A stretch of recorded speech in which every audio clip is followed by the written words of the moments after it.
बुद्धिमान और न्यायप्रिय राजा शेर सिंह द्वारा शासित एक प्राचीन भूमि में ज्ञान और निस्वार्थता की प्रकृति के बारे में एक कहानी थी जो समय के साथ गूंजती रही। राजा शेर सिंह शाही पोशाक पहने हुए अपने मंत्रियों के साथ अपने राज्य की हलचल भरी सड़कों से गुजर रहे थे।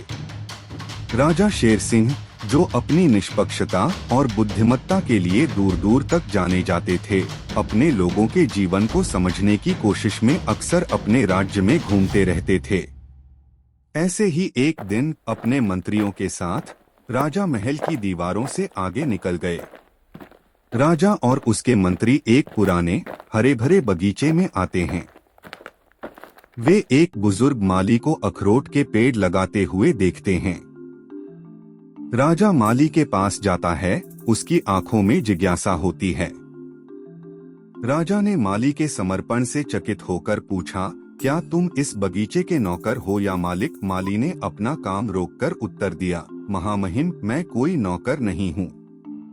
इस उद्यान का पालन पोषण मेरे पूर्वजों ने किया था और अब यह मेरा अभयारण्य है। अखरोट के पेड़ों को देखकर राजा एक विचारशील प्रश्न पूछता है। राजा ने कहा, तुम ये अखरोट के पेड़ लगाओ, फिर भी वे 20 साल तक फल नहीं देंगे। क्या आपको विश्वास है कि आप उनके इनाम का आनंद लेने के लिए जीवित रहेंगे? माली ने जानकार मुस्कान के साथ उत्तर दिया, महाराज, मैंने दूसरों के लगाए पेड़ों के फलों का स्वाद लिया है।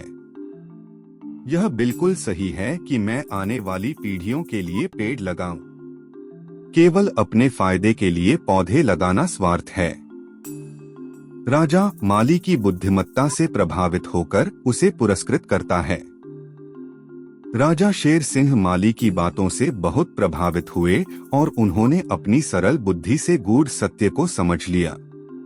प्रशंसा में राजा ने माली को 2 सोने के सिक्के दिए, जो निस्वार्थता के पाठ के लिए कृतज्ञता का प्रतीक था। और इसलिए राज्य के मध्य में लंबे समय से चले आ रहे पेड़ों की छाया के नीचे एक राजा ने प्राप्त करने की अपेक्षा किए बिना देना सीखा। एक सबक जो पेड़ों की तरह समय की कसौटी पर खरा उतरेगा।